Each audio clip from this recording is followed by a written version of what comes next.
ममता जी सिरसा से। राधे राधे।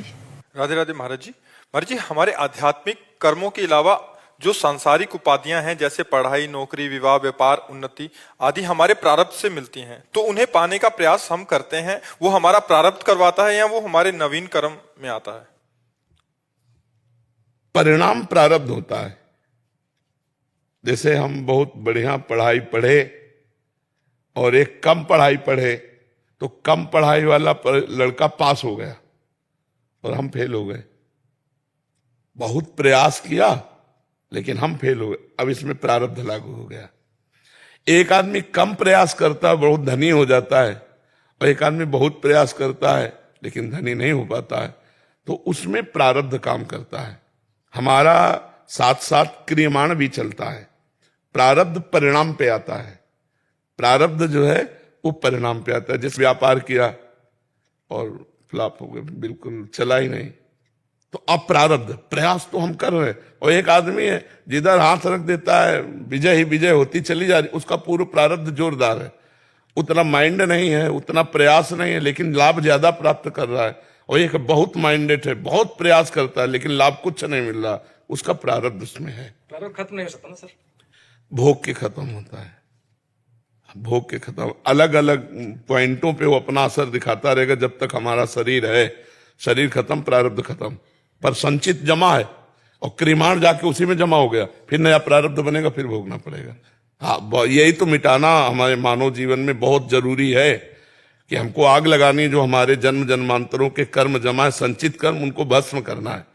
उनको भस्म करने के लिए नवीन कर्म करना पड़ेगा, और वो है भजन। भजन रूपी कर्म के द्वारा ही हम संचित कर्म को भस्म कर सकते हैं, दूसरा कोई ऐसा कर्म नहीं। दान, पुण्य, तीर्थयाटन, ये सब पुण्य के अंदर शुभ कर्मों के अंतर्गत आएगा। लेकिन हम राधा राधा राधा, कृष्ण कृष्ण, राम राम, हरि शिव शिव, जो नाम जपेंगे उससे हमारा संचित कर्म भस्म हो जाएगा। सर अगर परहित किया जाए तो उससे कुछ कम? भगवत भावना से। भगवत भावना, मनुष्य समझ के नहीं। मनुष्य समझ के करोगे तो 1 रुपया दोगे 100 रुपया मिल जाएगा, लेकिन भगवान समझ के करोगे तो ये तुम्हारे कर्म संस्कार को भस्म कर देगा। अच्युत भावना विहीन कर्म शुभ और अशुभ, और अच्युत माने भगवान, भगवत भावना युक्त कर्म वही कर्म। जैसे हम विद्या अध्ययन कर रहे हैं और उसको हम मान लें कि ये मेरी भगवान की पूजा है, और 4 घंटे अध्ययन को भगवान को समर्पित कर दिए, वो शुद्ध पूजा बन गई।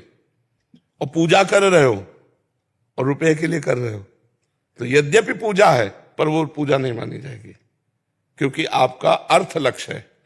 और वो किसानी कर रहा है लेकिन लक्ष्य उसका भगवान है, तो किसानी भी उसकी पूजा हो गई। मान लो बॉर्डर पे खड़ा हुआ है, भगवान की प्रसन्नता के लिए राष्ट्र की सेवा में खड़ा है, अब आतंकवादी ने गोली मार दिया और उसकी पूजा बन गई। गोली मारना, हत्या करना भी पूजा बन गई।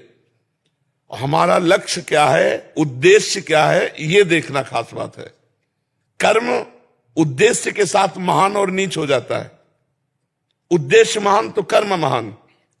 कर्म और उद्देश्य, उसका बहुत प्रभाव है। अगर हमारा उद्देश्य महान है तो नीच कर्म भी महान हो जाएगा, और अगर हमारा उद्देश्य नीच है तो महान कर्म भी नीच बन जाएगा।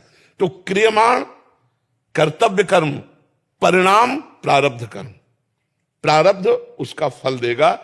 तभी भगवान ने कहा सुख दुखे समय कृत्वा लाभा लाभो जया जयो। सुख दुख में, लाभ हानि में, जय पराजय में समान भाव रखकर अपने कर्म को अवश्य करते रहो।